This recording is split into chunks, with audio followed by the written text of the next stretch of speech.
There are differing stories as to the origin of Valentine's Day. Saint Valentine was either an ancient Roman priest, a Christian martyr, an imprisoned man who sent a love letter signed "From your Valentine," or all three.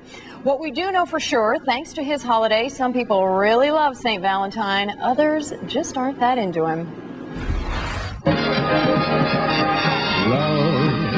I think that there's so much in our society that makes people feel alone in a bad way, isolated, like there's something wrong with them.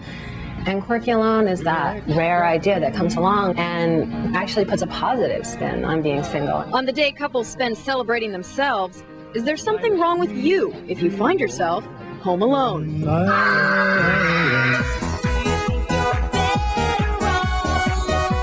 Turns out not everyone fears singledom. I'm Quirkyalone. Not opposed to relationships, but happy to be on their own, the Quirkyalones are an international online community of adults at that marrying age, choosing to stay single. So are they, like Mom said, too picky? No, I'm definitely not too picky.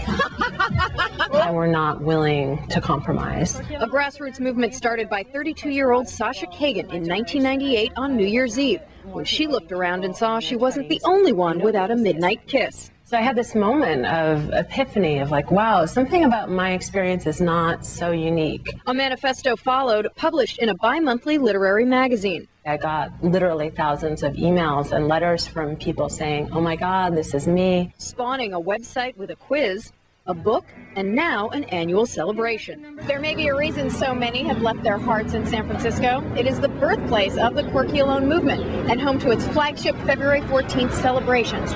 Just don't call it Valentine's Day. International Quirkyalone Day is more about acknowledging that you are your own person whether or not you're in a relationship. There's a whole industry that's out there designed to make us feel bad because you have to buy the diamond ring that you can't afford, or the roses that just seem cliche anyway, or the chocolates. Why bother? So at this singular sensation, they mingle, play games, award their icons, And the winner is Angelina Jolie. and their enemies. Well, we've always called Meg Ryan and Tom Hanks characters in romantic comedies to be the enemies of Quirkyalones everywhere. So if you're spending tonight on your own, keep this in mind. You're everything you need in your life, and just take pleasure in yourself. There are no age limits when it comes to being a Quirkyalone. Ms. Cagen says she gets emails from people in their 50s and 60s asking to participate.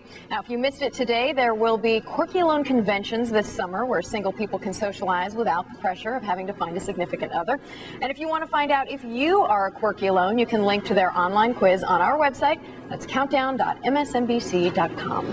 What if they pair off? Do they get thrown out? No, there actually is apparently a couple that paired off in San Francisco. Then they're called quirky togethers, unless they get really annoying, and then they call them perky togethers. Yeah, that's they sound like they could be annoying and self-righteous under those conditions. Perky at least. Countdown.